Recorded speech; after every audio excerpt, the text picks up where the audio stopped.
at the San Agustin Archaeological Park in Colombia, South America, ancient astronaut theorist David Childress and Hindu expert Praveen Mohan are investigating what they believe to be conclusive evidence that Hindu explorers migrated to this area more than 2,000 years ago. So here, have a look at this dome and here. What do you see? Wow, there's a central deity flanked by two doorkeepers, but these doorkeepers are not human or even humanoid. You can see the scales on the body, you see the lines.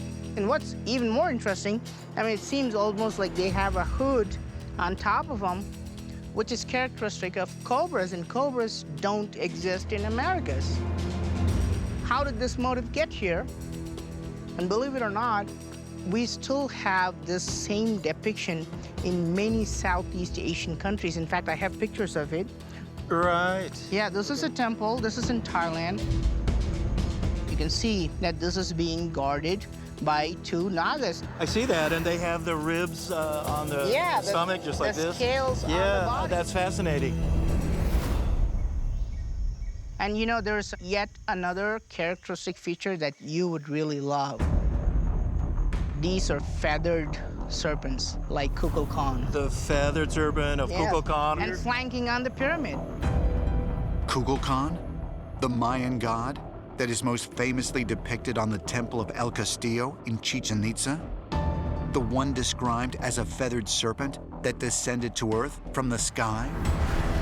But as far as many ancient astronaut theorists are concerned, depictions of the god Kukulkan are not merely depictions of a flying serpent, as many mainstream archaeologists believe, but of a spaceman.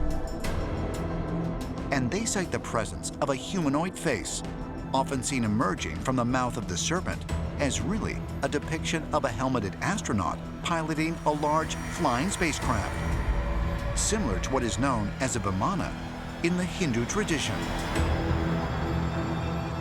In the Mahabharata, we can see very advanced flying machines, which are called Vimanas. It is clearly established that the gods come down from the sky using Vimanas.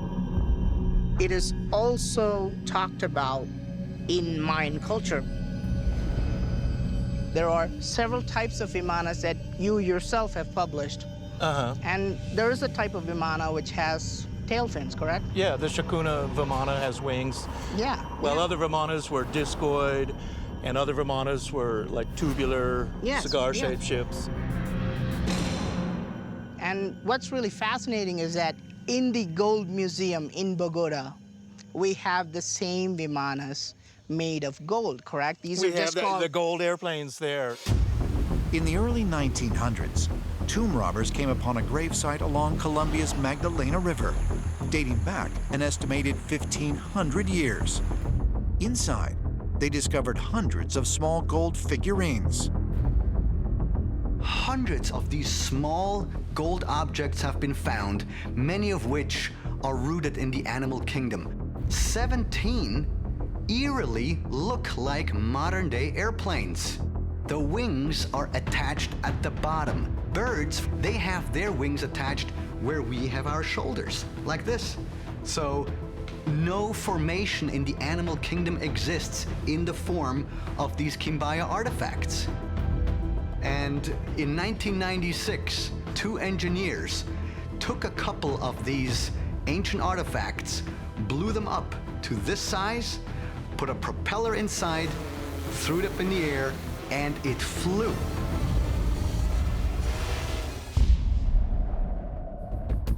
The coast of Florida, January 2015. The crew of a Navy F-18 fighter jet fly into restricted airspace and encounter an airborne object directly in their flight path. They aim their forward-looking infrared camera at the object and capture it in flight. F-18s were chasing this thing, and they couldn't catch it. The UAP is doing things that modern aerodynamic vehicles can't do. The pilots in pursuit of the unidentified craft observed that it performed unusual maneuvers unlike any military aircraft they had ever witnessed. and all while flying at high velocities. One of the impressive aspects of it is that it's moving against the wind, and you can hear the pilots say this. Look at that thing, dude. My gosh. They're all going against the wind. The wind's 120 knots from the west. It doesn't lose speed, and it rotates mechanically against the wind. This gimbal footage is one of the rare pieces of physical evidence that is corroborated directly by individuals who are out there on the East Coast documenting these things. It is highly impressive. Now, modern day aircraft can yaw and pitch and they can roll, but they can't simply pitch straight up and continue to move forward into the line of flight. This thing does that. It's moving extremely fast and it's accelerating much faster than the F-18s can. So that in itself is a feat that mankind has yet to accomplish. We tried to vet this for a long time. What's uncomfortable is that we haven't figured it out, that we don't know whose technology this is. If you can't identify someone that's far more advanced than you technologically, Houston, we have a problem. Navy video of the incredible encounter was made public in December 2017, and the object was dubbed Gimbal due to its ability to rotate on an axis. But for ancient astronaut theorists, just as intriguing as the way it moves is the object's shape. The craft itself is an acorn-shaped craft. Immediately, that's reminiscent of what the ancient Indian text described as the Vimana, which were acorn-shaped craft. In the Mahabharata and in many of the ancient Vedic texts, they speak about the so-called Vimanas. The Vimanas were flying vehicles with which to reach the celestial realm.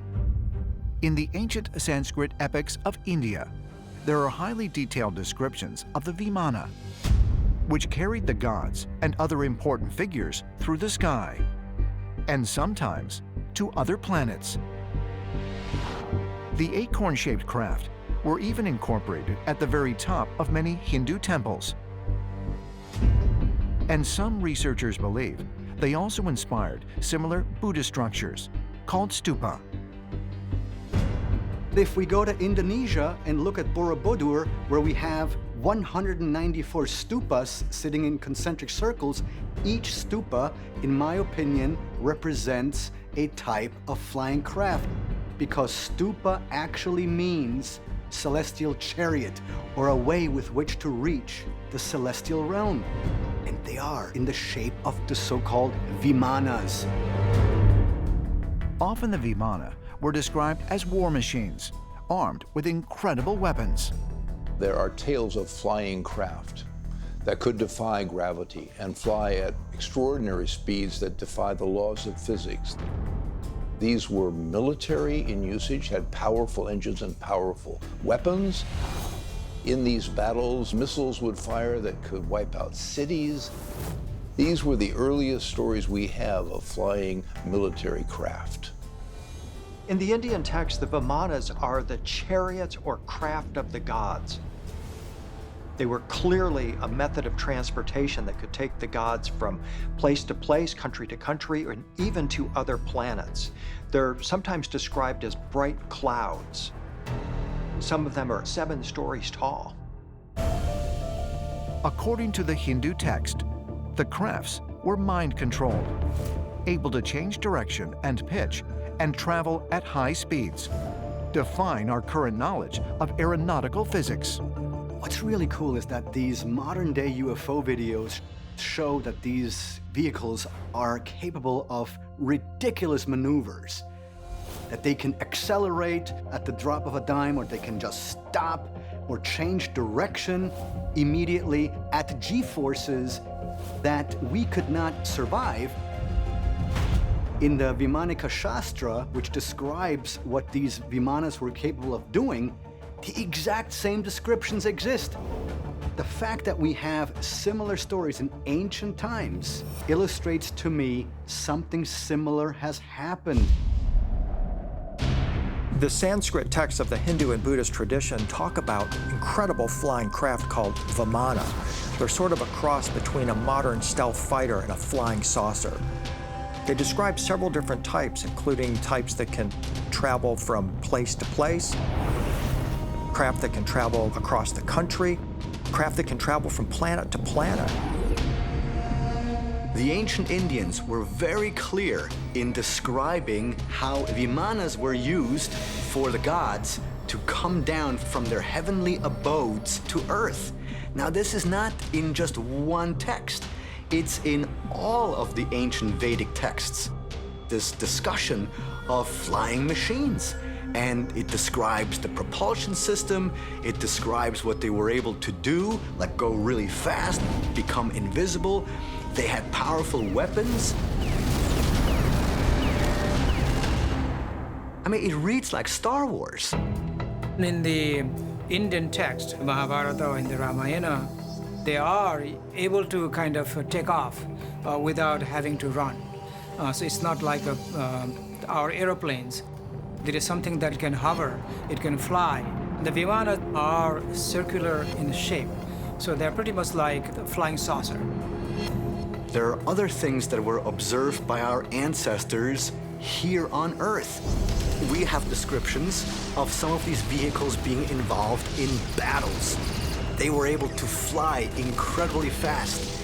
They had weapons on these machines with which to shoot down other Vimanas.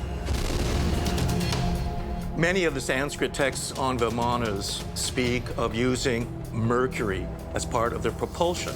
And this would be exactly what NASA is planning to use right now. An ion thruster type spacecraft, which is using solar energy to charge mercury particles that are discharged from the back of the craft, giving it thrust and propelling it into space. So it's really fascinating that engineers at NASA are on the same wavelength as these ancient Vedic texts, which were given to the ancient Hindus by the gods. When we encounter these incredible craft, we have to be open to the possibility that these are some kind of extraterrestrial craft, or the builders or designers were of extraterrestrial origin.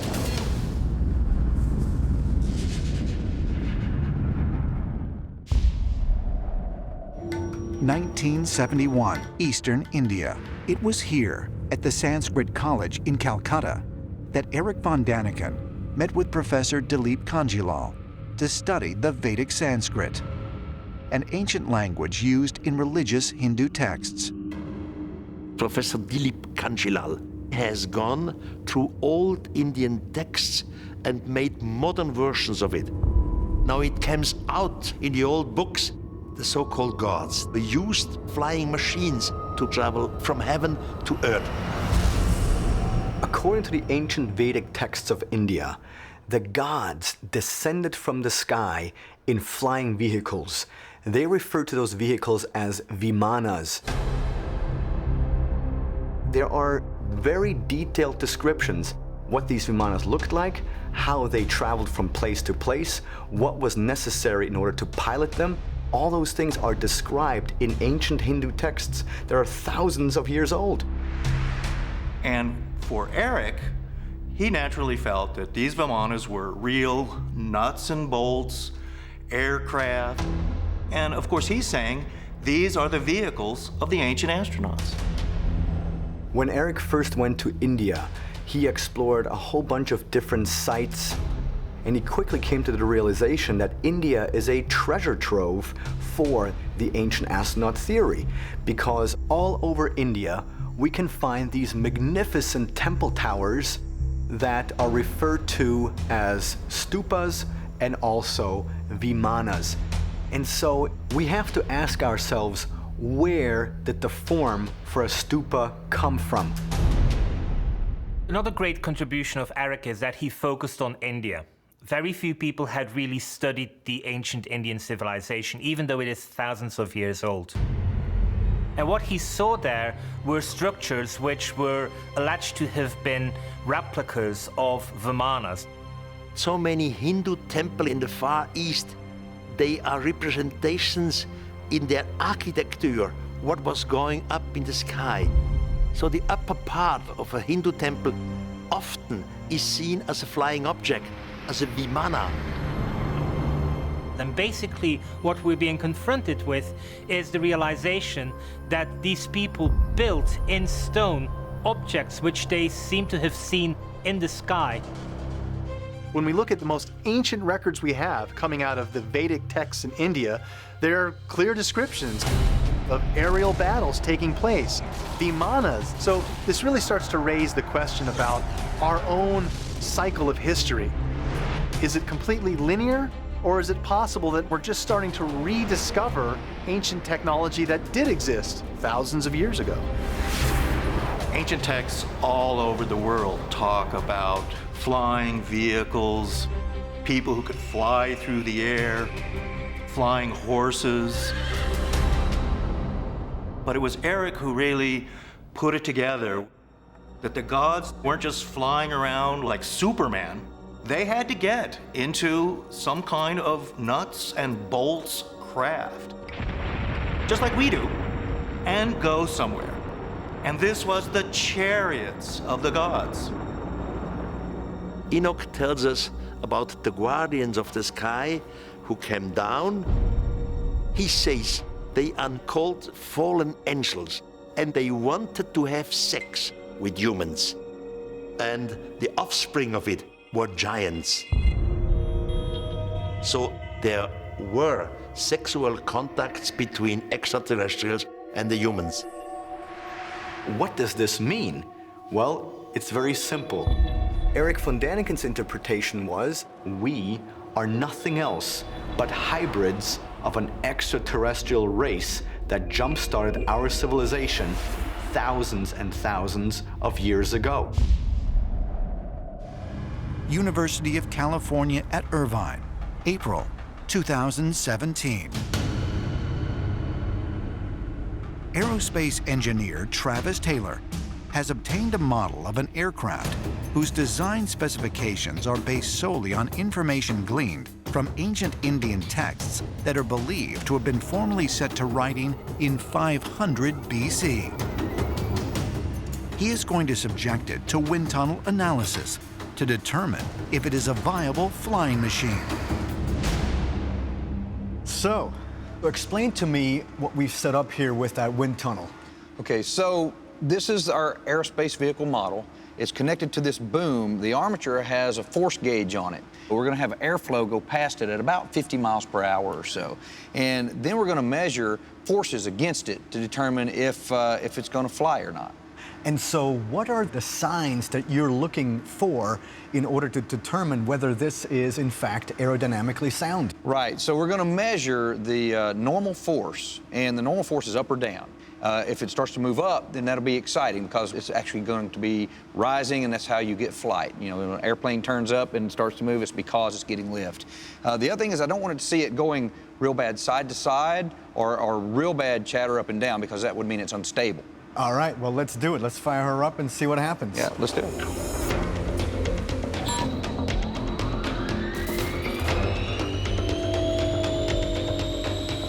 The flow's coming up to speed. Yeah. While being subjected to 50-mile-an-hour winds, the craft exhibits a slight lift upwards, yet remains relatively steady. No side-to-side wobble. Okay.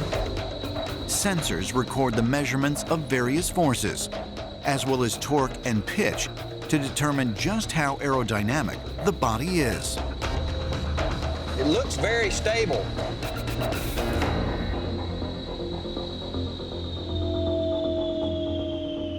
All right. So let's look at the results. So what happened during the test was the normal force, which is where we measure the lift, it was positive between 0.03 and 0.06 pounds of force. That means we were measuring lift. So our vehicle in the wind tunnel experiment was showing positive lift like an aircraft would. Did you expect these results from a shape that's like that? Well, the shape looks like a lifting body to me, but you never know until you actually do the experiment.